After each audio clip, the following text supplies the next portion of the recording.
নমস্কার। ভালোবাসা পৃথিবীর সবচেয়ে মধুর এই শব্দটি। এখনকার দিনে আমরা অনেকেই আমাদের নিজেদের ভালোবাসা পাই না, অথবা নিজেদের ভালোবাসার মানুষদের থেকে দূরে থাকি। আবার অনেক সময় আমরা একতরফাভাবে ভালোবেসে যাই, তাকে পাবো না জেনেও। শেষে গিয়ে আমরা সেই পরিপূর্ণতাও পাই না। আবার অনেক সময় শেষটা এতটাই মধুর হয় যে ভালোবাসার জন্য অপেক্ষা চিরস্মরণীয় হয়ে থেকে যায়। আজকের গল্পের নাম সমাপ্তি। এই গল্পে আমরা দেখব যে একটি পবিত্র ভালোবাসা কি করে পরিপূর্ণতা পেয়েছিল, ভালোবাসার সমাপ্তি কি করে মধুর হয়ে উঠেছিল। রবীন্দ্রনাথ ঠাকুরের লেখা প্রেমের একটি সুন্দর গল্পে। আশা করি আপনাদের সকলের খুব ভালো লাগবে। তো চলুন শুরু করা যাক আমাদের আজকের গল্প, কবিগুরু রবীন্দ্রনাথ ঠাকুরের লেখা সমাপ্তি।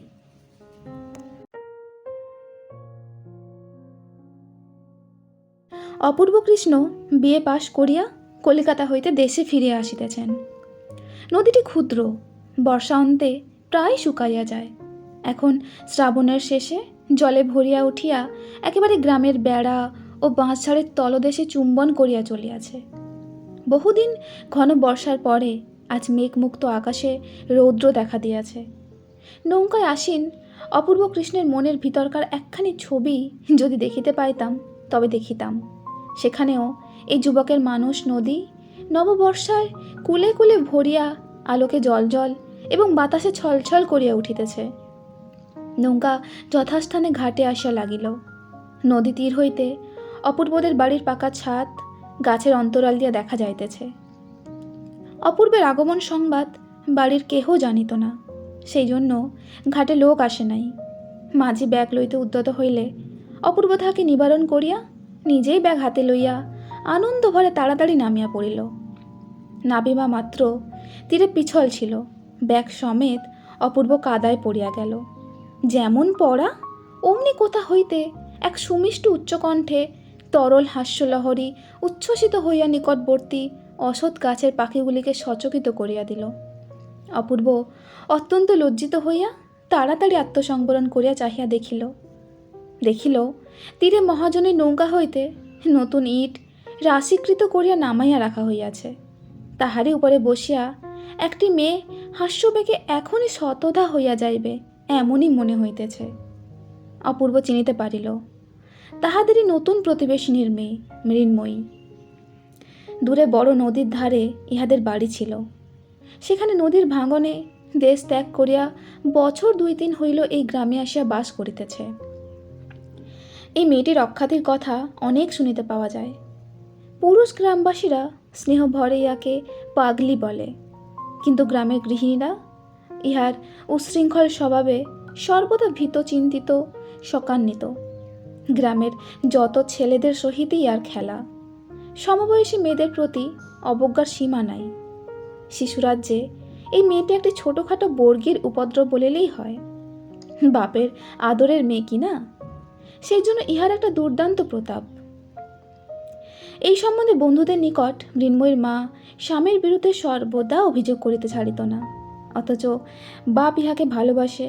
বাপ কাছে থাকলে মৃন্ময়ীর চোখে অশ্রুবিন্দু তাহার অন্তরে বড়ই বাজিত। ইহাই মনে করিয়া প্রবাসী স্বামীকে স্মরণপূর্বক মৃন্ময়ীর মা মেয়েকে কিছুতেই কাঁদাইতে পারিত না। মৃন্ময়ী দেখিতে শ্যামবর্ণ, ছোট কোঁকড়া চুল পিঠ পর্যন্ত পড়িয়াছে, ঠিক যেন বালকের মতো মুখের ভাব। মস্ত মস্ত দুটো কালো চক্ষুতে না আছে লজ্জা, না আছে ভয়, না আছে হাব ভাব লীলার লেশ মাত্র। শরীর দীর্ঘ, পরিপুষ্ট, সুস্থ সবল, কিন্তু তাহার বয়স অধিক কি অল্প সে প্রশ্ন কাহারও মনে উদয় হয় না। যদি হইত তবে এখনো অবিবাহিত আছে বলিয়া লোকে তাহার পিতামাতাকে নিন্দা করিত। গ্রামে বিদেশি জমিদারের নৌকা কালক্রমে যেদিন ঘাটে আসিয়া লাগে সেদিন গ্রামের লোকেরা সম্ভ্রমে শশব ব্যস্ত হইয়া ওঠে। ঘাটের মেয়েদের মুখরঙ্গভূমিতে অকস্মাৎ নাসাগ্র ভাগ পর্যন্ত যবনিকা পতন হয়। কিন্তু মৃন্ময়ী কোথা হইতে একটা উলঙ্গ শিশুকে কোলে লইয়া কোঁকড়া চুলগুলি পিঠে দোলাইয়া ছুটিয়া ঘাটে আসিয়া উপস্থিত। যে দেশে ব্যাথ নাই, বিপদ নাই, সেই দেশে হরিণ শিশুর মতো নির্ভীক কৌতূহলে দাঁড়াইয়া চাহিয়া চাহিয়া দেখিতে থাকে। অবশেষে আপন দলের বালক সঙ্গীতের নিকট ফিরিয়া গিয়া এই নবাগত প্রাণীর আচার ব্যবহার সম্বন্ধে বিস্তর বাহুল্য বর্ণনা করে। আমাদের অপূর্ব ইতিপূর্বে ছুটি উপলক্ষে বাড়ি আসিয়া এই বন্ধনহীন বালিকাটিকে 2-4বার দেখিয়াছে এবং অবকাশের সময়, এমনকি অনবকাশের সময়ও ইহার সম্বন্ধে চিন্তা করিয়াছে। পৃথিবীতে অনেক মুখ চোখে পড়ে, কিন্তু এই একটি মুখ বলা কহানাই একেবারে মনের মধ্যে গিয়া উত্তীর্ণ হয়। সে কেবল সৌন্দর্যের জন্য নহে, আর একটা কি গুণ আছে, সে গুণটি বোধ করি স্বচ্ছতা। অধিকাংশ মুখের মধ্যেই মনুষ্য প্রকৃতিটি আপনাকে পরিস্ফুট রূপে প্রকাশ করিতে পারে না। যে মুখে সেই অন্তর্গুহাবাসী রহস্যময় লোকটি অবাধে বাহির হইয়া দেখা দেয়, সে মুখ সহস্রের মধ্যে চোখে পড়ে এবং এক পলকে মনে মুদ্রিত হইয়া যায়। এই বালিকার মুখে চোখে একটি দুরন্ত অবাধ্য নারী প্রকৃতি উন্মুক্ত বেগবান অরণ্য মৃগের মতো সর্বদা দেখা দেয়, খেলা করে। সেই জন্য এই জীবন চঞ্চল মুখখানি একবার দেখিলে আর সহজে ভোলা যায় না। পাঠকদিগকে বলা বাহুল্য, মৃন্ময়ীর কৌতুক হাস্য ধ্বনি যতই সুমিষ্ট হোক, দুর্ভাগা অপূর্বর পক্ষে কিঞ্চিৎ ক্লেশদায়ক হইয়াছিল।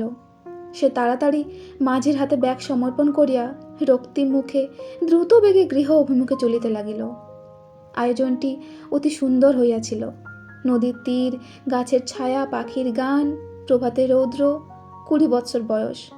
অবশ্য ইতের স্তূপটা তেমন উল্লেখযোগ্য নহে, কিন্তু যে ব্যক্তি তাহার উপর বসিয়াছিল সে এই শুষ্ক কঠিন আসনের প্রতিও একটি মনোরম শ্রী বিস্তার করিয়াছিল। হায়, এমন দৃশ্যের মধ্যে প্রথম পদক্ষেপ মাত্রই যে সমস্ত কবিত্ব প্রহসনে পরিণত হয়, ইহা অপেক্ষা অদৃষ্টের নিষ্ঠুরতা আর কি হইতে পারে। সেই ইষ্টক শিখর হইতে প্রবাহমান হাস্যধ্বনি শুনিতে শুনিতে চাদরে ও ব্যাগে কাদা মাখিয়া গাছের ছায়া দিয়া অপূর্ব বাড়িতে গিয়া উপস্থিত হইল। অকস্মাৎ পুত্রের আগমনে তাহার বিধবা মাতা পুলকিত হইয়া উঠিলেন। তৎক্ষণাৎ ক্ষীর, দধি, রুই মাছের সন্ধানে দূরে নিকটে লোক দৌড়িল এবং পাড়া প্রতিবেশীর মধ্যেও একটা আন্দোলন উপস্থিত হইল। আহারান্তে মা অপূর্বর বিবাহের প্রস্তাব উত্থাপন করিলেন। অপূর্ব সেজন্য প্রস্তুত ছিল, কারণ প্রস্তাব অনেক পূর্ব থেকেই ছিল। কিন্তু অপূর্ব জেদ ধরিয়া বসিয়াছিল যে বিয়ে পাশ না করা পর্যন্ত বিবাহ করিব না। এতকাল জননী সেই জন্য অপেক্ষা করিয়াছিলেন, অতএব এখন আর কোনো ওজর করা মিথ্যা। অপূর্ব কহিল, আগে পাত্রী দেখা হোক, তারপর স্থির হইবে। মা কহিলেন, পাত্রী দেখা হইয়াছে, সেজন্য তোকে ভাবিতে হইবে না। অপূর্ব ওই ভাবনাটা নিজে ভাবিতে প্রস্তুত হইল এবং কহিল, মেয়ে না দেখিয়া বিবাহ করিতে পারিব না। মা ভাবিলেন, এমন সৃষ্টি ছাড়া কথাও কখনো শোনা যায় নাই, কিন্তু সম্মত হইলেন। সে রাত্রে অপূর্ব প্রদীপ নিমাইয়া বিছানায় শয়ন করিলে পর বর্ষা নিশীথিনীর সমস্ত শব্দ এবং সমস্ত নিস্তবতার পরপ্রান্ত হইতে বিজোয়ান বিনিদ্র শয্যায় একটি উচ্ছ্বসিত উচ্চ মধুর কণ্ঠের হাস্যধ্বনি তাহার কানে আসিয়া ক্রমাগত বাজিতে লাগিল। মন নিজেকে কেবলই এই বলিয়া পীড়া দিতে লাগিল যে সকালবেলাকার সেই পদস্খলনটা যেন কোনো একটা উপায় সংশোধন করিয়া লওয়া উচিত। বালিকা জানিল না যে আমি অপূর্ব কৃষ্ণ অনেক বিদ্যা উপার্জন করিয়াছি, কলিকাতায় বহুকাল যাপন করিয়া আসিয়াছি। দৈবাত পিছলে পা দিয়া কাদায় পড়িয়া গেলেও আমি উপহাস্য উপেক্ষণীয় একজন যে সে গ্রাম্য যুবক নহি। পরদিন অপূর্ব কোণে দেখিতে যাইবে, অধিক দূরে নয়, পাড়াতেই তাহাদের বাড়ি। একটু বিশেষ যত্নপূর্বক সাজ করিল। ধুতি ও চাদর ছাড়িয়া সিল্কের চাপকান, জোব্বা, মাথায় একটা গোলাকার পাগড়ি এবং বার্নিশ করা একজোড়া জুতো পায়ে দিয়া সিল্কের ছাতা হস্তে প্রাতঃকালে বাহির হইল। সম্ভবত শ্বশুরবাড়িতে পদার্পণ করিবা মাত্র মহাসমারোহে সমাদরের ঘটা পড়িয়া গেল। অবশেষে যথাকালে কম্পিত হৃদয়ে মেয়েটিকে ঝাড়িয়া মুছিয়া রং করিয়া খোপায় রাংতা জড়াইয়া একখানি পাতলা রঙিন কাপড়ে মুড়িয়া বরের সম্মুখে আনে উপস্থিত করা হইল। সে এক কোণে নীরবে মাথা প্রায় হাঁটুর কাছে ঠেকাইয়া বসিয়া রহিল এবং এক প্রৌঢ়া দাসী তাহাকে সাহস দিবার জন্য পশ্চাতে উপস্থিত রহিল। কোণের এক বালক ভাই তাহাদের পরিবারের মধ্যে এই নূতন অনধিকার প্রবেশোদ্যত লোকটির পাগড়ি, ঘড়ির চেন এবং নব উদ্যত শুশ্রূ এক মনে নিরীক্ষণ করিতে লাগিল। অপূর্ব কিয়ৎকাল গোফের তা দিয়া অবশেষে গম্ভীরভাবে জিজ্ঞাসা করিল, তুমি কি পড়ো? বসন ভূষণাচ্ছন্ন লজ্জাস্তূপের নিকট হইতে তাহার কোনো উত্তর পাওয়া গেল না। 2-3বার প্রশ্ন এবং পৌরা দাসীর নিকট হইতে পৃষ্ঠদেশে বিস্তর উৎসাহজনক করতাড়নার পর বালিকা মৃদুস্বরে এক নিঃশ্বাসে অত্যন্ত দ্রুত বলিয়া গেল, চারুপাঠ 2য় ভাগ, ব্যাকরণ সার 1ম ভাগ, ভূগোল বিবরণ, পাটিগণিত, ভারতবর্ষের ইতিহাস। এমন সময় বহির্দেশে একটা অশান্ত গতির ধূপধাপ শব্দ শোনা গেল এবং মুহূর্তের মধ্যে দৌড়িয়া হাঁপাইয়া পিঠের চুল দোলাইয়া মৃন্ময়ী ঘরে আসিয়া প্রবেশ করিল। অপূর্ব কৃষ্ণের প্রতি দৃকপাত না করিয়া একেবারে কনের ভাই রাখালের হাত ধরিয়া টানাটানি আরম্ভ করিয়া দিল। রাখাল তখন আপন পর্যবেক্ষণ শক্তির চর্চায় একান্ত মনে নিযুক্ত ছিল। সে কিছুতেই উঠিতে চাহিল না। দাসীটি তার সংযত কণ্ঠস্বরের মৃদুতা রক্ষার প্রতি দৃষ্টি রাখিয়া যথাযোগ্য তীব্রভাবে মৃন্ময়ীকে ভর্ৎসনা করিতে লাগিল। অপূর্ব কৃষ্ণ আপনার সমস্ত গাম্ভীর্য ও গৌরব একত্র করিয়া পাগড়ি পরা মস্তকে অভ্রভেদী হইয়া বসিয়া রহিল এবং পেটের কাছে ঘড়ির চেন নাড়িতে লাগিল।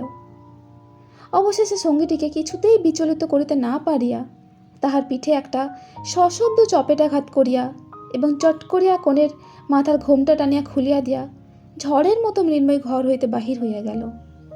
দাসীটি গুমরিয়া গর্জন করিতে লাগিল এবং ভগ্নীর অকস্মাৎ অবগুণ্ঠন মোচনে রাখাল খিলখিল শব্দে হাসিতে আরম্ভ করিল।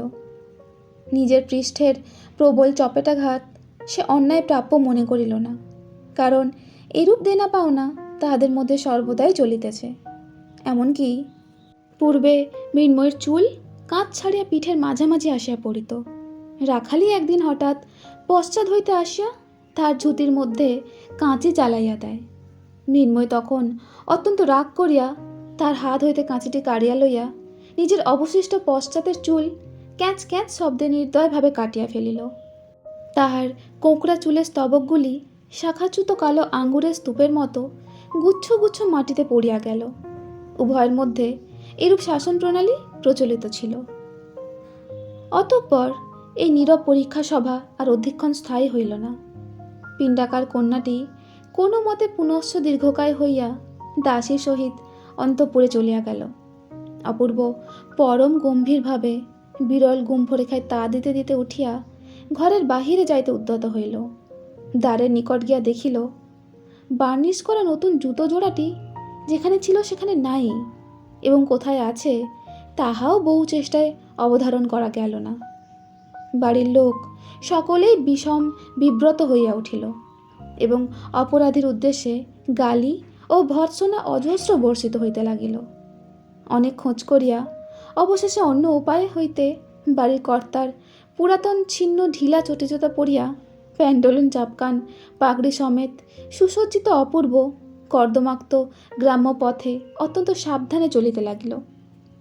পুষ্করিণীর ধারে নির্জন পথপ্রান্তে আবার হঠাৎ সেই উচ্চ কণ্ঠের অজস্র হাস্যকলোচ্ছ্বাস, যেন তরুপল্লবের মধ্য হইতে কৌতুকপ্রিয়া বনদেবী অপূর্বর এই অসঙ্গত চটি জুতা জোড়ার দিকে চাইয়া হঠাৎ আর হাসি ধারণ করিয়া রাখিতে পারিল না। অপূর্ব অপ্রতিভভাবে থমকিয়া দাঁড়াইয়া ইতস্তত নিরীক্ষণ করিতেছে। এমন সময় ঘন বন হইতে বাহির হইয়া একটি নির্লজ্জ অপরাধিনী তাহার সম্মুখে নূতন জুতা জোড়াটি রাখিয়াই পলায়ন উদ্যত হইল। অপূর্ব দ্রুত বেগে 2 হাত ধরিয়া তাকে বন্দী করিয়া ফেলিল। মৃন্ময়ী আঁকিয়া বাঁকিয়া হাত ছাড়াইয়া পালাইবার চেষ্টা করিল, কিন্তু পারিল না। কোঁকড়া চুলে বেষ্টিত তাহার পরিপুষ্ট সহাস্য দুষ্ট মুখখানির উপরে শাখান্তরালচ্যুত সূর্যকিরণ আসিয়া পড়িল। রৌদ্রোজ্জ্বল নির্মল চঞ্চল নির্ঝরিণীর দিকে অবনত হইয়া কৌতূহলী পথিক যেমন নিবিষ্ট দৃষ্টিতে তাহার তলদেশ দেখিতে থাকে, অপূর্ব তেমনি করিয়া গভীর গম্ভীর নেত্রে মৃন্ময়ীর ঊর্ধ্বোৎক্ষিপ্ত মুখের উপর তড়িৎ তরল 2টি চক্ষুর মধ্যে চাহিয়া দেখিল এবং অত্যন্ত ধীরে ধীরে মুষ্টি শিথিল করিয়া যেন যথা কর্তব্য অসম্পন্ন রাখিয়া বন্দিনীকে ছাড়িয়া দিল।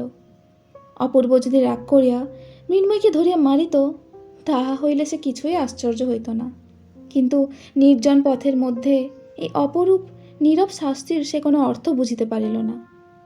নৃত্যময় প্রকৃতির নূপুর নিক্কণের ন্যায় চঞ্চল হাস্যধ্বনিটি সমস্ত আকাশ ব্যাপিয়া বাজিতে লাগিল এবং চিন্তা নিমগ্ন অপূর্ব কৃষ্ণ অত্যন্ত ধীর পদক্ষেপে বাড়িতে আসিয়া উপস্থিত হইল। অপূর্ব সমস্ত দিন নানা ছুতা করিয়া অন্তঃপুরে মার সহিত সাক্ষাৎ করিতে গেল না। বাহিরে নিমন্ত্রণ ছিল, খাইয়া আসিল।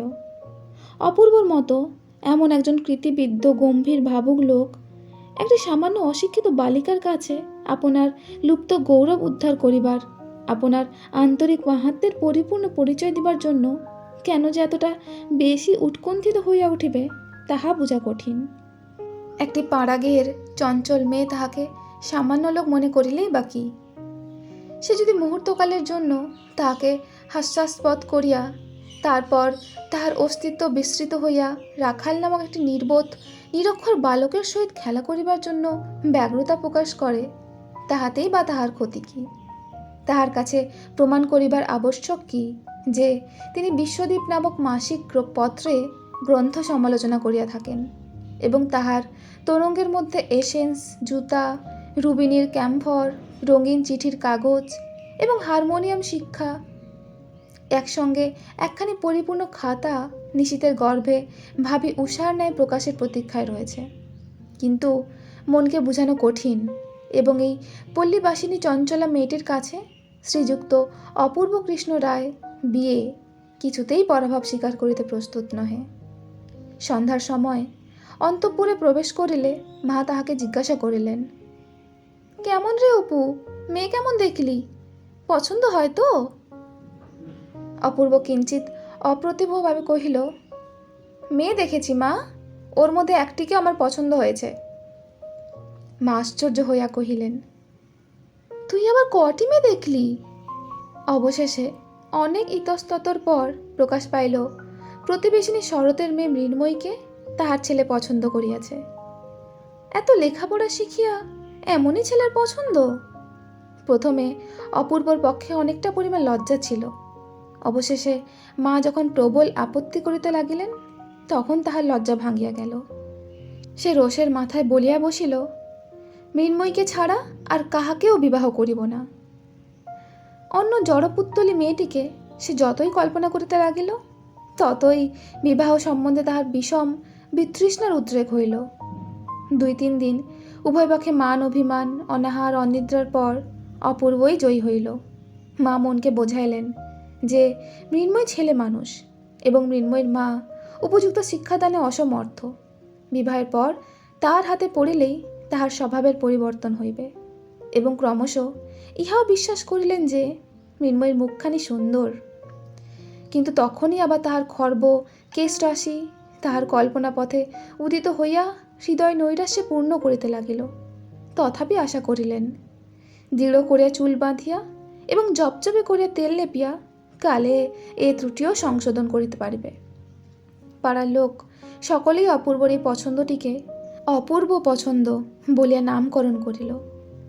পাগলি মৃন্ময়ীকে অনেকেই ভালোবাসিত, কিন্তু তাই বলিয়া নিজের পুত্রের বিবাহযোগ্যা বলিয়া কেহ মনে করিত না। মৃন্ময়ের বাপ ঈশান মজুমদারকে যথাকালে সংবাদ দেওয়া হইল। সে কোনো একটি স্টিমার কোম্পানির কেরানি রূপে দূরে নদী তীরবর্তী একটি ক্ষুদ্র স্টেশনে একটি ছোট টিনের ছাদ বিশিষ্ট কুটিরে মাল ওঠানো নামানো এবং একটি টিকিট বিক্রয় কার্যে নিযুক্ত ছিল। তাহার মৃন্ময়ীর বিবাহ প্রস্তাবে 2 চক্ষু বহিয়া জল পড়িতে লাগিল। তাহার মধ্যে কতখানি দুঃখ এবং কতখানি আনন্দ ছিল পরিমাণ করিয়া বলিবার কোনো উপায় নাই। কন্যার বিবাহ উপলক্ষে ঈশান ডে অফিসের সাহেবের নিকট ছুটি প্রার্থনা করিয়া দরখাস্ত দিল। সাহেব উপলক্ষটা নিতান্তই তুচ্ছ জ্ঞান করিয়া ছুটি নামঞ্জুর করিয়া দিলেন। তখন পূজার সময় 1 সপ্তাহ ছুটি পাইবার সম্ভাবনা জানাইয়া সে পর্যন্ত বিবাহ স্থগিত রাখিবার জন্য দেশে চিঠি লিখিয়া দিল। কিন্তু অপূর্বর মা কহিল, এই মাসে দিন ভালো আছে, আর বিলম্ব করিতে পারিব না। উভয়তই প্রার্থনা অগ্রাহ্য হইলে পর ব্যথিত হৃদয় ঈশান আর কোনো আপত্তি না করিয়া পূর্বমতো মাল ওজন এবং টিকিট বিক্রয় করিতে লাগিল। অতঃপর মৃন্ময়ীর মা এবং পল্লীর যত বর্ষীয়সীগণ সকলে মিলিয়া ভাবী কর্তব্য সম্বন্ধে মৃন্ময়ীকে অহর্নিশি উপদেশ দিতে লাগিল। ক্রীড়াশক্তি, দ্রুত গমন, উচ্চহাস্য, বালকদিগের সহিত আলাপ এবং ক্ষুধা অনুসারে ভোজন সম্বন্ধে সকলেই নিষেধ পরামর্শ দিয়া বিবাহটাকে বিভীষিকারূপে প্রতিপন্ন করিতে সম্পূর্ণ কৃতকার্য হইল। উৎকণ্ঠিত শঙ্কিত হৃদয়ে মৃন্ময়ী মনে করিল তাহার যাবজ্জীবন কারাদণ্ড এবং তদ্বসানে ফাঁসির হুকুম হইয়াছে। সে দুষ্ট পণি ঘোড়ার মতো ঘাড় বাঁকাইয়া পিছু হটিয়া বলিয়া বসিল, আমি বিবাহ করিব না। কিন্তু তথাপি বিবাহ করিতে হইল। তারপরে শিক্ষা আরম্ভ হইল। এক রাত্রির মধ্যে মৃন্ময় সমস্ত পৃথিবী অপূর্বর মার অন্তঃপুরে আসিয়া আবদ্ধ হইয়া গেল। শাশুড়ি সংশোধন কার্যে প্রবৃত্ত হইলেন। অত্যন্ত কঠিন মুখ করিয়া কহিলেন, দেখো বাছা, তুমি কিছু আর কচি খুকি নও। আমাদের ঘরে অমন বেহায়াপনা করিলে চলিবে না। শাশুড়ি যেভাবে বলিলেন মৃন্ময়ী সেভাবে কথাটা গ্রহণ করিল না। সে ভাবিল, এ ঘরে যদি না চলে তবে বুঝি অন্যত্র যাইতে হইবে। অপরাহ্নে তাহাকে আর দেখা গেল না। কোথায় গেল খোঁজ পড়িল। অবশেষে বিশ্বাসঘাতক রাখাল তাহাকে তাহার গোপন স্থান হইতে ধরাইয়া দিল। সে বটতলায় রাধাকান্ত ঠাকুরের পরিত্যক্ত ভাঙা রথের উপর গিয়া বসিয়াছিল। শাশুড়ি মা এবং পাড়ার সমস্ত হিতৈষিণীগণ মৃন্ময়ীকে যেরূপ লাঞ্ছনা করিল তাহা পাঠকগণ এবং পাঠিকাগণ সহজেই কল্পনা করিতে পারিবেন। রাত্রে ঘন মেঘ করিয়া ঝুপঝুপ শব্দে বৃষ্টি আরম্ভ হইল। অপূর্ব কৃষ্ণ বিছানার মধ্যে অতি ধীরে ধীরে মৃন্ময়ীর কাছে ঈষৎ অগ্রসর হইয়া তাহার কানে কানে মৃদুস্বরে কহিল, মৃন্ময়ী, তুমি আমাকে ভালোবাসো না? মৃন্ময়ী সতেজে বলিয়া উঠিল, না, আমি তোমাকে কখনোই ভালোবাসবো না। তাহার যত রাগ এবং যত শাস্তি বিধান সমস্তই পুঞ্জীভূত বজ্রের ন্যায় অপূর্বর মাথার উপর নিক্ষেপ করিল। অপূর্ব ক্ষুণ্ণ হইয়া কহিল, কেন? আমি তোমার কাছে কি দোষ করেছি? মৃন্ময়ী কহিল, তুমি আমাকে বিয়ে করলে কেন? এই অপরাধের সন্তোষজনক কৈফিয়ত দেওয়া কঠিন, কিন্তু অপূর্ব মনে মনে কহিল, যেমন করিয়া হোক এই দুর্বাধ্য মনটিকে বশ করিতে হইবে। পরদিন শাশুড়ি মৃন্ময়ীর বিদ্রোহী ভাবের সমস্ত লক্ষণ দেখিয়া তাহাকে ঘরে দরজা বন্ধ করিয়া রাখিলেন। সে নূতন পিঞ্জরাবদ্ধ পাখির মতো প্রথমে অনেকক্ষণ ঘরের মধ্যে ধরপড় করিয়া বেড়াইতে লাগিল। অবশেষে কোথাও পালাইবার পথ না দেখিয়া নিষ্ফল ক্রোধে বিছানার চাদরখানা দাঁত দিয়া ছিঁড়িয়া কুটি কুটি করিয়া ফেলিল এবং মাটির ওপর উপর হইয়া পড়িয়া মনে মনে বাবাকে ডাকিতে ডাকিতে কাঁদিতে লাগিল। এমন সময় ধীরে ধীরে কে তার পাশে আসিয়া বসিল। সস্নেহে তাহার ধূলি লুণ্ঠিত চুলগুলি কপালের উপর হইতে তুলিয়া দিবার চেষ্টা করিল। মৃন্ময়ী সবেগে মাথা নাড়িয়া তাহার হাত সরাইয়া দিল। অপূর্ব কানের কাছে মুখ নত করিয়া মৃদুস্বরে কহিল, আমি লুকিয়ে দরজা খুলে দিয়েছি, এসো আমরা খিড়কির বাগান দিয়ে পালিয়ে যাই। মৃন্ময়ী প্রবল মেঘে মাথা নাড়িয়া সতেজে সরদনে কহিল, না। অপূর্ব তাহার চিবুক ধরিয়া মুখ তুলিয়া দেওয়ার চেষ্টা করিয়া কহিল, একবার দেখো কে এসেছে। রাখাল ভূপতিত মৃন্ময়ীর দিকে চাহিয়া হতবুদ্ধির ন্যায় দ্বারের কাছে দাঁড়াইয়াছিল। মৃন্ময়ী মুখ না তুলিয়া অপূর্বর হাত ঠেলিয়া দিল। অপূর্ব কহিল, রাখাল তোমার সাথে খেলা করতে এসেছে, খেলতে যাবে? সে বিরক্তি উচ্ছ্বসিত স্বরে কহিল, না। রাখালও সুবিধা নয় বুঝিয়া কোনো মতে ঘর হইতে পালাইয়া হাঁপ ছাড়িয়া বাঁচিল। অপূর্ব চুপ করিয়া বসিয়া রহিল। মৃন্ময়ী কাঁদিতে কাঁদিতে শ্রান্ত হইয়া ঘুমাইয়া পড়িল। তখন অপূর্ব পা টিপিয়া বাহির হইয়া দ্বারে শিকল দিয়া চলিয়া গেল। তাহার পরদিন মৃন্ময়ী বাপের কাছ হইতে এক পত্র পাইল। তিনি তাহার প্রাণ প্রতিমা মৃন্ময়ীর বিবাহের সময় উপস্থিত থাকিতে পারে নাই, তাই বলিয়া বিলাপ করিয়া নবদম্পতিকে অন্তরের আশীর্বাদ পাঠাইয়াছেন। মৃন্ময়ী শাশুড়িকে গিয়া কহিল, আমি বাবার কাছে যাব। শাশুড়ি অকস্মাৎ এই অসম্ভব প্রার্থনায় তাহাকে ভর্ৎসনা করিয়া বলিয়া উঠিলেন, কোথায় ওর বাপ তার ঠিকানা নেই, বলে বাবার কাছে যাব, অনাসৃষ্টি আবদার। সে উত্তর না করিয়া চলিয়া গেল। আপনার ঘরে গিয়া দ্বার রুদ্ধ করিয়া নিতান্ত হতাশ্বাস ব্যক্তি যেমন করিয়া দেবতার কাছে প্রার্থনা করে তেমনই করিয়া বলিতে লাগিল, বাবা, আমাকে তুমি নিয়ে যাও, এখানে আমার কেউ নেই, এখানে থাকলে আমি বাঁচিব না। গভীর রাত্রে তাহার স্বামী নিদ্রিত হইলে ধীরে ধীরে দ্বার খুলিয়া মৃন্ময়ী গৃহের বাহির হইল। যদিও একবার মেঘ করিয়া আসিতেছিল, তথাপি জ্যোৎস্না রাত্রে পথ দেখিবার মতো আলোক যথেষ্ট ছিল। বাপের কাছে যাইতে হলে কোন পথ অবলম্বন করিতে হইবে মৃন্ময়ী তাহার কিছুই জানিত না। কেবল তাহার মনের বিশ্বাস ছিল যে পথ দিয়া ডাকের পত্রবাহক রানারগণ চলে, সেই পথ দিয়া পৃথিবীর সমস্ত ঠিকানায় যাওয়া যায়। মৃন্ময়ী সেই ডাকের পথ ধরিয়া চলিতে লাগিল। চলিতে চলিতে শরীর শ্রান্ত হইয়া আসিল। রাত্রিও প্রায় শেষ হইল। বনের মধ্যে যখন উসখুস করিয়া অনিশ্চিত সুরে দুটো একটা পাখি ডাকিবার উপক্রম করিতেছে, অথচ নিঃসংশয়ে সময় নির্ণয় করিতে না পারিয়া ইতস্তত করিতেছে, তখন মৃন্ময়ী পথের শেষে নদীর ধারে একটি বৃহৎ বাজারের মতো স্থানে আসিয়া উপস্থিত হইল। অতঃপর কোন দিকে যাইতে হইবে ভাবিতেছে, এমন সময় পরিচিত ঝমঝম শব্দ শুনিতে পাইল। চিঠির থলে কাঁধে করিয়া ঊর্ধ্বশ্বাসে ডাকের রানার আসিয়া উপস্থিত হইল। মৃন্ময়ী তাড়াতাড়ি তাহার কাছে গিয়া কাতর শান্ত স্বরে কহিল, কুশিগঞ্জে আমি বাবার কাছে যাব, আমাকে তুমি সঙ্গে নিয়ে চলো না। সে কহিল, কুশিগঞ্জ কোথায়, আমি জানি নে।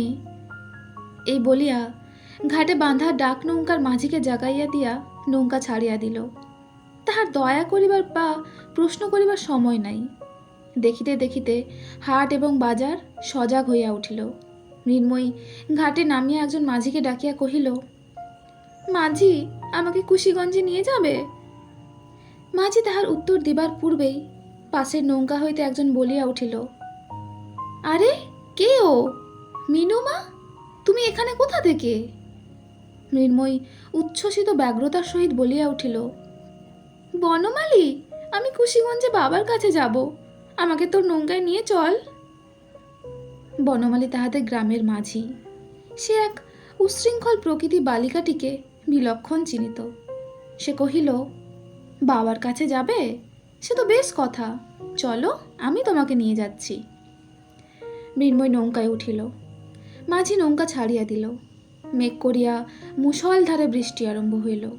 ভাদ্র মাসের পূর্ণ নদী ফুলিয়া ফুলিয়া নৌকা দোলাইতে লাগিল।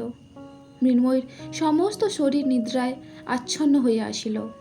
অঞ্চল পাতিয়া সে নৌকার মধ্যেই শয়ন করিল এবং এই দুরন্ত বালিকা নদীর দোলায় প্রকৃতির স্নেহপালিত শান্ত শিশুটির মতো অকাতরে ঘুমাইতে লাগিল।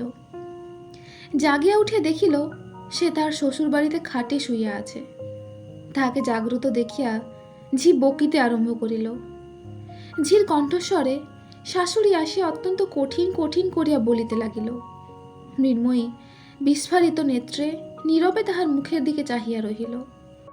অবশেষে তিনি যখন তাহার বাপের শিক্ষা দোষের উপর কটাক্ষ করিয়া বলিলেন, তখন মৃন্ময়ী দ্রুতপদে পাশের ঘরে প্রবেশ করিল এবং ভিতর হইতে শিকল বন্ধ করিয়া দিল।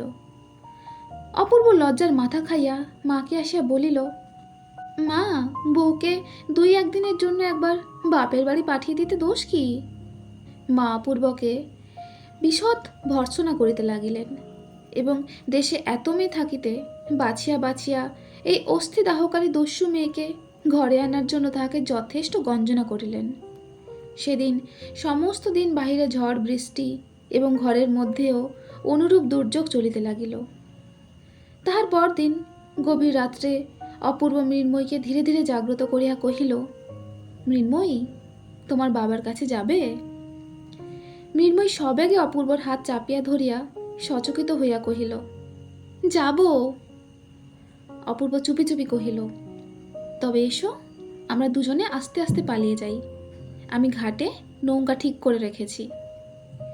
মৃন্ময় অত্যন্ত সকৃতজ্ঞ হৃদয় একবার স্বামীর মুখের দিকে চাহিল। তারপর তাড়াতাড়ি উঠিয়া কাপড় ছাড়িয়া বাহির হইবার জন্য প্রস্তুত হইল। অপূর্ব তাহার মাতার চিন্তা দূর করিবার জন্য একখানি পত্র রাখিয়া দুইজনে বাহির হইল। মৃন্ময়ী সেই অন্ধকার রাত্রে জনশূন্য নিস্তব্ধ নির্জন গ্রাম্য পথে এই প্রথম স্বেচ্ছায় আন্তরিক নির্ভয়ের সহিত স্বামীর হাত ধরিল। তাহার হৃদয়ের আনন্দ উদ্বেগ সেই সুকোমল স্পর্শযোগে তাহার স্বামীর শিরার মধ্যে সঞ্চারিত হইতে লাগিল। নৌকা সেই রাত্রেই ছাড়িয়া দিল। অশান্ত হর্ষোচ্ছ্বাস সত্ত্বেও অনতি বিলম্বেই মৃন্ময় ঘুমাইয়া পড়িল। পরদিন কি মুক্তি, কি আনন্দ! দুই ধারে কত গ্রাম বাজার, শস্যক্ষেত্র, বন, দুই ধারে কত নৌকা যাতায়াত করিতেছে। মৃন্ময়ী প্রত্যেক তুচ্ছ বিষয় স্বামীকে সহস্রবার করিয়া প্রশ্ন করিতে লাগিল।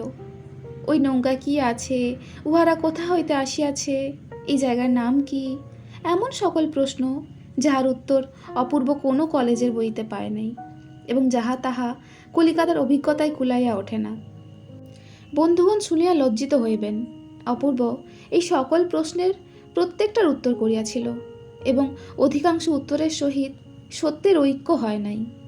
যথা, সে তিলের নৌকাকে তিসির নৌকা, পাঁচবেড়েকে রায়নগর, মুন্সেফের আদালতকে জমিদারি কাছারি বলিতে কিছুমাত্র কুণ্ঠিত বোধ করে নাই এবং এই সমস্ত ভ্রান্ত উত্তরে বিশ্বস্ত হৃদয় প্রশ্নকারিণীর সন্তোষের তিলমাত্র ব্যাঘাত জন্মায় নাই। পরদিন সন্ধেবেলায় নৌকা কুশিগঞ্জে গিয়া পৌঁছিল। টিনের ঘরে একখানি ময়লা চৌকা, কাঁচের লণ্ঠনে তেলের বাতি জ্বালাইয়া ছোট ডেস্কের ওপর একখানি চামড়ায় বাঁধা মস্ত খাতা রাখিয়া গা খোলা ঈশানচন্দ্র টুলের ওপর বসিয়া হিসাব লিখিতেছিলেন।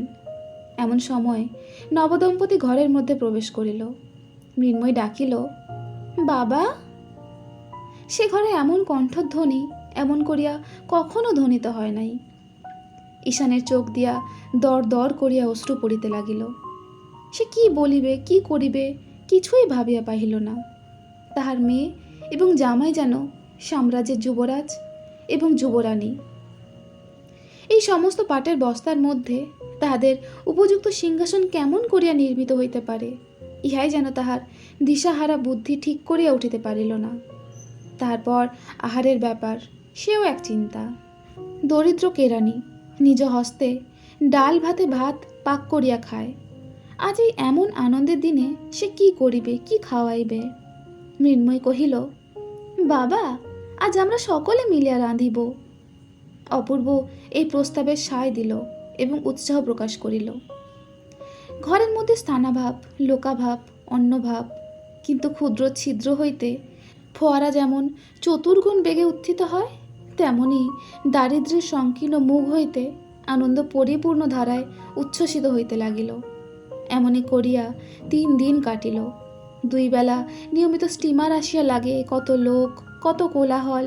সন্ধেবেলায় নদী তীর একেবারে নির্জন হইয়া যায়। তখন কি অবাধ স্বাধীনতা! এবং 3 জনে মিলিয়া নানা প্রকার জোগাড় করিয়া, ভুল করিয়া, এক করিতে আরেক করিয়া তুলিয়া রাঁধা বাড়া করে। তারপরে মৃন্ময়ীর বলয় ঝঙ্কৃত স্নেহ হস্তের পরিবেশনে শ্বশুর জামাতার একত্রে আহার এবং গৃহিণীপনার সহস্র ত্রুটি প্রদর্শনপূর্বক মৃন্ময়ীকে পরিহাস ও তাহা লইয়া বালিকার আনন্দ কলহ এবং মৌখিক অভিমান। অবশেষে অপূর্ব জানাইল আর অধিক দিন থাকা উচিত নয়। মৃন্ময়ী করুণ সুরে আরও কিছুদিন সময় প্রার্থনা করিল। ঈশান কহিল, কাজ নাই। বিদায়ের দিন কন্যাকে বুকের কাছে টানিয়া তাহার মাথায় হাত রাখিয়া অশ্রু গদগদ কণ্ঠে ঈশান কহিল, মা, তুমি শ্বশুরঘর উজ্জ্বল করিয়া লক্ষ্মী হইয়া থাকিও। কেহ যেন আমার মিনুর কোনো দোষ না ধরিতে পারে। মৃন্ময়ী কাঁদিতে কাঁদিতে স্বামীর সহিত বিদায় হইল এবং ঈশান সে দ্বিগুণ নিরানন্দ সংকীর্ণ ঘরের মধ্যে ফিরিয়া গিয়া দিনের পর দিন, মাসের পর মাস নিয়মিত মাল ওজন করিতে লাগিল। এই অপরাধী যুগল গৃহে ফিরিয়া আসিলে মা অত্যন্ত গম্ভীরভাবে রহিলেন, কোনো কথাই কহিলেন না। কাহারও ব্যবহারের প্রতি এমন কোনো দোষারোপ করিলেন না যাহা সে খালন করিতে চেষ্টা করিতে পারে। এই নীরব অভিযোগ, নিস্তব্ধ অভিমান লৌহ ভারের মতো সমস্ত ঘরকন্যার উপর অটলভাবে চাপিয়া রহিল। অবশেষে অসহ্য হইয়া উঠিলে অপূর্ব আসিয়া কহিল, মা, কলেজ খুলেছে, এখন আমাকে আইন পড়তে যেতে হবে। মা উদাসীনভাবে কহিলেন, বউয়ের কি করবে? অপূর্ব কহিল, বউ এখানেই থাক। মা কহিলেন, না বাপু, কাজ নাই, তুমি তাকে তোমার সঙ্গেই নিয়ে যাও। সচরাচর মা অপূর্বকে তুই সম্ভাষণ করিয়া থাকেন। অপূর্ব অভিমান ক্ষুণ্ণ স্বরে কহিল, আচ্ছা। কলিকাতা যাইবার আয়োজন পড়িয়া গেল। যাইবার আগের রাত্রে অপূর্ব বিছানায় আসিয়া দেখিল মৃন্ময়ী কাঁদিতেছে। হঠাৎ তাহার মনে আঘাত লাগিল। বিষণ্ণ কণ্ঠে কহিল, মৃন্ময়ী, আমার সঙ্গে কলিকাতায় যেতে তোমার ইচ্ছে করছে না? মৃন্ময়ী কহিল, না। অপূর্ব জিজ্ঞাসা করিল, তুমি আমাকে ভালোবাসো না? এই প্রশ্নের কোনো উত্তর পাইল না। অনেক সময় এই প্রশ্নটির উত্তর অতিশয় সহজ, কিন্তু আবার এক এক সময় ইহার মধ্যে মনস্থ ঘটিত এত জটিলতা সংস্রব থাকে যে বালিকার নিকট হইতে তাহার উত্তর প্রত্যাশা করা যায় না। অপূর্ব প্রশ্ন করিল, রাখালকে ছেড়ে যেতে তোমার মন কেমন করছে? মৃন্ময়ী অনায়াসে উত্তর করিল, হ্যাঁ। বালক রাখালের প্রতি এই বিয়ে পরীক্ষোত্তীর্ণ কৃতবিদ্য যুবকের সূচির মতো অতি সূক্ষ্ম অথচ অতি সুতীক্ষ্ণ ঈর্ষার উদয় হইল। কহিল, আমি অনেক কাল বাড়ি আসতে পাবো না। এই সংবাদ সম্বন্ধে মৃন্ময়ের কোনো বক্তব্য ছিল না। সে আরও কহিল, বোধহয় 2 বৎসর কিংবা তারও বেশি হতে পারে। মৃন্ময়ী আদেশ করিল, তুমি ফিরে আসার সময় রাখালের জন্য একটি 3 মুখ রজাসের ছুরি কিনে নিয়ে এসো। অপূর্ব শয়ান অবস্থা হইতে ঈষৎ উত্থিত হইয়া কহিল, তুমি তাহলে এখানেই থাকবে? মৃন্ময়ী কহিল, হ্যাঁ, আমি মায়ের কাছে গিয়ে থাকব। অপূর্ব নিঃশ্বাস ফেলিয়া কহিল, আচ্ছা, তাই থেকো। যতদিন না তুমি আমাকে আসবার জন্য চিঠি লিখবে আমি আসব না। খুব খুশি হলে? মৃন্ময়ী এই প্রশ্নের উত্তর দেওয়া বাহুল্য বোধ করিয়া ঘুমাইতে লাগিল, কিন্তু অপূর্বর ঘুম হইল না। বালিশ উঁচু করিয়া ঠেসান দিয়া বসিয়া রহিল। অনেক রাত্রে চাঁদ উঠিয়া চাঁদের আলো বিছানার উপর আসিয়া পড়িল। অপূর্ব সেই আলোকে মৃন্ময়ীর দিকে চাহিয়া দেখিল। চাহিয়া চাহিয়া মনে হইল যেন রাজকন্যাকে কে রূপোর কাঠি ছোঁয়াইয়া অচেতন করিয়া রাখিয়া গিয়াছে। একবার কেবল সোনার কাঠি পাইলেই এই নিদ্রিত আত্মাটিকে জাগিয়া তুলিয়া মালা বদল করিয়া লওয়া যায়। রূপার কাঠি হাস্য, আর সোনার কাঠি অশ্রুজল। ভোরের বেলায় অপূর্ব মৃন্ময়ীকে জাগিয়া দিল। কহিল, মৃন্ময়ী, আমার যাইবার সময় হইয়াছে, চলো তোমাকে তোমার মার বাড়ি রাখিয়া আসি। মৃন্ময়ী শয্যা ত্যাগ করিয়া উঠিয়া দাঁড়াইলে অপূর্ব তাহার 2 হাত ধরিয়া কহিল, এখন আমার একটি প্রার্থনা আছে।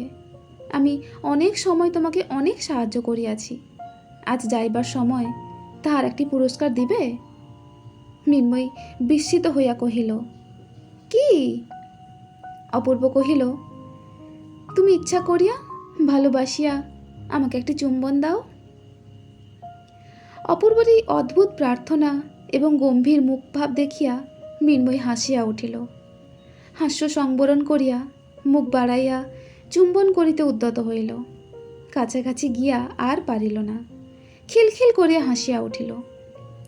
এমন 2 বার চেষ্টা করিয়া অবশেষে নিরস্ত হইয়া মুখে কাপড় দিয়া হাসিতে লাগিল। শাসনোচ্ছলে অপূর্ব তাহার কর্ণমূল ধরিয়া নাড়িয়া দিল। অপূর্বর বড় কঠিন পণ। দস্যুবৃত্তি করিয়া কাড়িয়া লুটিয়া লওয়া সে আত্ম অবমাননা মনে করে। সে দেবতার ন্যায় সগৌরবে থাকিয়া স্বেচ্ছা নিতে উপহার চায়, নিজের হাতে কিছুই তুলিয়া লইবে না। মৃন্ময়ী আর হাসিল না। তাহাকে প্রত্যুষের আলোকে নির্জন পথ দিয়া তাহার মার বাড়ি রাখিয়া অপূর্ব গৃহে আসিয়া মাতাকে কহিল, ভাবিয়া দেখিলাম বউকে আমার সঙ্গে কলিকাতায় লইয়া গেলে আমার পড়াশোনার ব্যাঘাত হইবে। সেখানে উহার কেহ সঙ্গিনী নাই। তুমি তো তাহাকে এ বাড়িতে রাখিতে চাও না, তাই আমি তাহার মার বাড়িতেই রাখিয়া আসিলাম। সুগভীর অভিমানের মধ্যে মাতা পুত্রের বিচ্ছেদ হইল। এদিকে মার বাড়িতে আসিয়া মৃন্ময় দেখিল কিছুতেই আর মন লাগিতেছে না। সে বাড়ির আগা গোড়া যেন বদল হইয়া গেছে। সময় আর কাটে না। কি করিবে, কোথায় যাইবে, কাহার সহিত দেখা করিবে ভাবিয়া পাইল না। মৃন্ময় হঠাৎ মনে হইল যেন সমস্ত গৃহে এবং সমস্ত গ্রামে কেহ লোক নাই। যেন মধ্যাহ্নে সূর্যগ্রহণ হইল। কিছুতেই বুঝিতে পারিল না। আজ কলিকাতায় চলিয়া যাইবার জন্য এত প্রাণপণ ইচ্ছা করিতেছে, কাল রাত্রে এই ইচ্ছা কোথায় ছিল? কাল সে জানিত না যে জীবনের যে অংশ পরিহার করিয়া যাইবার জন্য এত মন কেমন করিতেছিল, তৎপূর্বেই তাহার সম্পূর্ণ স্বাদ পরিবর্তন হইয়া গিয়াছে। গাছের পক্ক পত্রের ন্যায় আজ সেই বৃন্তচ্যুত অতীত জীবনটাকে ইচ্ছাপূর্বক অনায়াসে দূরে ছুঁড়িয়া ফেলিল। গল্পে শোনা যায় নিপুণ অস্ত্রকার এমন সূক্ষ্ম তরবারি নির্মাণ করিতে পারে যে ওটার দ্বারা মানুষকে দ্বিখণ্ড করিলেও সে জানিতে পারে না। অবশেষে নাড়া দিলে দুই অর্ধখণ্ড ভিন্ন হইয়া যায়। বিধাতার তরবারি সেইরূপ সূক্ষ্ম। কখন তিনি মৃন্ময়ীর বাল্য ও যৌবনের মাঝখানে আঘাত করিয়াছিলেন সে জানিতে পারে নাই। আজ কেমন করিয়া নাড়া পাইয়া বাল্য অংশ যৌবন হইতে বিচ্যুত হইয়া পড়িল এবং মৃন্ময়ী বিস্মিত হইয়া ব্যথিত হইয়া চাহিয়া রহিল। মাতৃগৃহে তাহার সেই পুরাতন শয়নগৃহকে আর আপনার বলিয়া মনে হইল না। সেখানে যে থাকিত সে হঠাৎ আর নাই। এখন হৃদয়ের সমস্ত স্মৃতি সে আর একটা বাড়ি, আর একটা ঘর, আর একটা শয্যার কাছে গুনগুন করিয়া বেড়াইতে লাগিল। মৃন্ময়ীকে আর কেহ বাহিরে দেখিতে পাইল না। তাহার হাস্যধ্বনি আর শোনা যায় না। রাখাল তাহাকে দেখিলে ভয় করে। খেলার কথা মনেও আসে না। মৃন্ময়ী মাকে বলিল, মা, আমাকে শ্বশুর বাড়ি রেখে আয়। এদিকে বিদায়কালীন পুত্রের বিষণ্ণ মুখ স্মরণ করিয়া অপূর্বর মার হৃদয় বিদীর্ণ হইয়া যায়। সে যে রাগ করিয়া বউকে বেহানের বাড়ি রাখিয়া আসিয়াছে ইহা তাহার মনে বড়ই বিধিতে লাগিল। হেনকালে একদিন মাথায় কাপড় দিয়া মৃন্ময়ী ম্লান মুখে শাশুড়ির পায়ের কাছে পড়িয়া প্রণাম করিল। শাশুড়ি তৎক্ষণাৎ ছলছল নেত্রে তাহাকে বক্ষে চাপিয়া ধরিলেন। মুহূর্তের মধ্যে উভয়ের মিলন হইয়া গেল। শাশুড়ি বধূর মুখের দিকে চাহিয়া আশ্চর্য হইয়া গেলেন। সে মৃন্ময়ী আর নাই। এমন পরিবর্তন সাধারণত সকলের সম্ভব নহে। বৃহৎ পরিবর্তনের জন্য বৃহৎ বলের আবশ্যক। শাশুড়ি স্থির করিয়াছিলেন মৃন্ময়ীর দোষগুলি এক একটি করিয়া সংশোধন করিবেন, কিন্তু আরেকজন অদৃশ্য সংশোধনকর্তা একটি অজ্ঞাত সংক্ষেপ উপায় অবলম্বন করিয়া মৃন্ময়ীকে যেন নূতন জন্ম পরিগ্রহ করাইয়া দিলেন। এখন শাশুড়িকেও মৃন্ময়ী বুঝিতে পারিল, শাশুড়িও মৃন্ময়ীকে চিনিতে পারিলেন। তরুর সহিত শাখা প্রশাখার যেরূপ মিল, সমস্ত ঘরকন্যা তেমনি পরস্পর অখণ্ড সম্মিলিত হইয়া গেল। এই যে একটি গভীর স্নিগ্ধ বিশাল রমণী প্রকৃতি মৃন্ময়ীর সমস্ত শরীরে ও সমস্ত অন্তরে রেখায় রেখায় ভরিয়া উঠিল, ইহাতে তাহাকে যেন বেদনা দিতে লাগিল। প্রথম আষাঢ়ের শ্যাম সজল নভ মেঘের মতো তাহার হৃদয় একটি অশ্রুপূর্ণ বিস্তীর্ণ অভিমানের সঞ্চার হইল। সেই অভিমান তাহার চোখের ছায়াময় সুদীর্ঘ পল্লবের উপর আরেকটি গভীরতর ছায়া নিক্ষেপ করিল। সে মনে মনে বলিতে লাগিল, আমি আমাকে বুঝিতে পারি নাই বলিয়া তুমি আমাকে বুঝিলে না কেন? তুমি আমাকে শাস্তি দিলে না কেন? তোমার ইচ্ছানুসারে আমাকে চালনা করাইলে না কেন? আমি রাক্ষসী, যখন তোমার সঙ্গে কলিকাতা যাইতে চাহিলাম না, তুমি আমাকে জোর করিয়া ধরিয়া লইয়া গেলে না কেন? তুমি আমার কথা কেন শুনিলে? আমার অনুরোধ মানিলে কেন? আমার অবাধ্যতা কেন সহিলে? তাহার পর অপূর্ব যেদিন প্রভাতে পুষ্করিণী তীরের নির্জন পথে তাহাকে বন্দি করিয়া কিছু না বলিয়া একবার কেবল তাহার মুখের দিকে চাহিয়াছিল, সেই পুষ্করিণী, সেই পথ, সেই তরুতল, সেই প্রভাতের রৌদ্র এবং সেই হৃদয় ভারা বনত গভীর দৃষ্টি তাহার মনে পড়িল এবং হঠাৎ সে তাহার সমস্ত অর্থ বুঝিতে পারিল।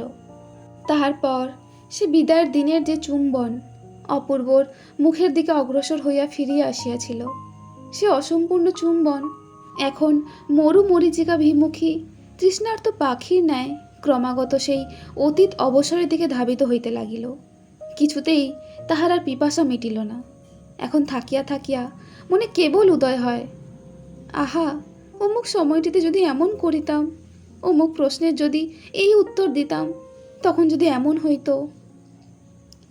অপূর্বর মনে এই বলিয়া ক্ষোভ জন্মিয়াছিল যে মৃন্ময়ী আমার সম্পূর্ণ পরিচয় পায় নাই। মৃন্ময়ীও আজ বসিয়া বসিয়া ভাবে, তিনি আমাকে কি মনে করিলেন, কি বুঝিয়া গেলেন। অপূর্ব তাহাকে যে দুরন্ত চপল অবিবেচক নির্বোধ বালিকা বলিয়া জানিল, পরিপূর্ণ হৃদয় মিতধারার প্রেম পিপাসা মিটাইতে সক্ষম রমণী বলিয়া পরিচয় পাইল না, ইহাতেই সে পরিতাপে লজ্জার ধিক্কারে পীড়িত হইতে লাগিল। চুম্বনের এবং সোহাগের সে ঋণগুলি অপূর্বর মাথার বালিশের উপর পরিশোধ করিতে লাগিল। এমনইভাবে কতদিন কাটিল। অপূর্ব বলিয়া গিয়াছিল, তুমি চিঠি না লিখিলে আমি বাড়ি ফিরিব না। মৃন্ময়ী তাহাই স্মরণ করিয়া একদিন ঘরে দ্বার রুদ্ধ করিয়া চিঠি লিখিতে বসিল। অপূর্ব তাহাকে যে সোনালি পাড় দেওয়া রঙিন কাগজ দিয়াছিল তাহাই বাহির করিয়া বসিয়া ভাবিতে লাগিল। খুব যত্ন করিয়া ধরিয়া লাইন বাঁকা করিয়া অঙ্গুলিতে কালি মাখিয়া অক্ষর ছোট বড় করিয়া উপরে কোনো সম্বোধন না করিয়া একেবারে লিখিল, তুমি আমাকে চিঠি লিখো না কেন? তুমি কেমন আছো? আর তুমি বাড়ি এসো। আর কি বলিবার আছে কিছুই ভাবিয়া পাইল না। আসল বক্তব্য কথা সবগুলি বলা হইয়া গেল বটে, কিন্তু মনুষ্য সমাজে মনের ভাব আর একটু বাহুল্য করিয়া প্রকাশ করা আবশ্যক। মৃন্ময়ীও তাহা বুঝিল। এই জন্য আরও অনেকক্ষণ ভাবিয়া ভাবিয়া আর কয়েকটা নতুন কথা যোগ করিয়া দিল। এইবার তুমি আমাকে চিঠি লিখো, আর কেমন আছো লিখো, আর বাড়ি এসো। মা ভালো আছেন, বিশু পুটি ভালো আছে, কাল আমাদের কালো গরুর বাছুর হয়েছে। এই বলিয়া চিঠি শেষ করিল। চিঠি লেফাফায় মুড়িয়া প্রত্যেক অক্ষরটির ওপর একটি ফোঁটা করিয়া মনের ভালোবাসা দিয়া লিখিল, শ্রীযুক্ত বাবু অপূর্ব কৃষ্ণ রায়। ভালোবাসা যতই দিক, তবু লাইন সোজা, অক্ষর সুছাত এবং বানান শুদ্ধ হইল না। লেফাফায় নামটুকু ব্যতীত আরও যে কিছু লেখা আবশ্যক মৃন্ময়ী তাহা জানা ছিল না। পাছে শাশুড়ি অথবা আর কাহারও দৃষ্টি পড়ে, সেই লজ্জায় চিঠিখানা একটি বিশ্বস্ত দাসীর হাত দিয়া ডাকে পাঠাইয়া দিল। বলা বাহুল্য, এ পত্রের কোনো ফল হইল না। অপূর্ব বাড়ি আসিল না। মা দেখিলেন ছুটি হইল, তবু অপূর্ব বাড়ি আসিল না। মনে করিলেন এখনও সে তাহার উপর রাগ করিয়া আছে। মৃন্ময়ও স্থির করিল অপূর্ব তাহার উপর বিরক্ত হইয়া আছে। তখন আপনার চিঠিখানা মনে করিয়া সে লজ্জায় মরিয়া যাইতে লাগিল।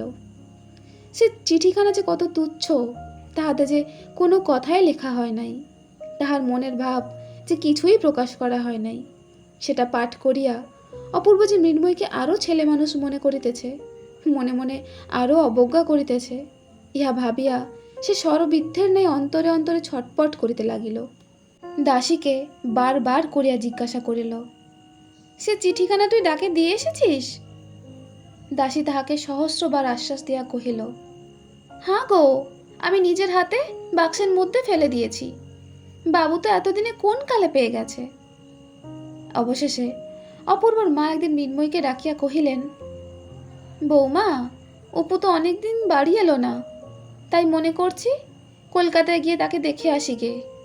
তুমি সঙ্গে যাবে?